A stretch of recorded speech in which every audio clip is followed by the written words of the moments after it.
Imam Ibnu Qayyim rahimahullah ta'ala menyebutkan yang namanya al-qalbu salah satu aqsam. Ada 3 jenis. Yang pertama, qalbun sahih, hati yang sehat. Apa hati yang sehat? Wal qalbu alladhi salima minasyirki wasyahawat wasyubuhat. Hati yang selamat dari kesyirikan,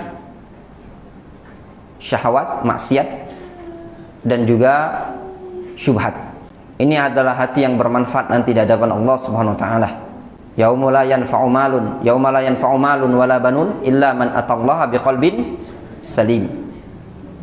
Jenis yang kedua, qalbun marid, hati yang sakit, yaitu hati yang di dalamnya terdapat al-iman, hati yang terdapat dalam hati tersebut wal iman wal maksiyah, tergabung padanya, namun belum sampai pada taraf kekufuran.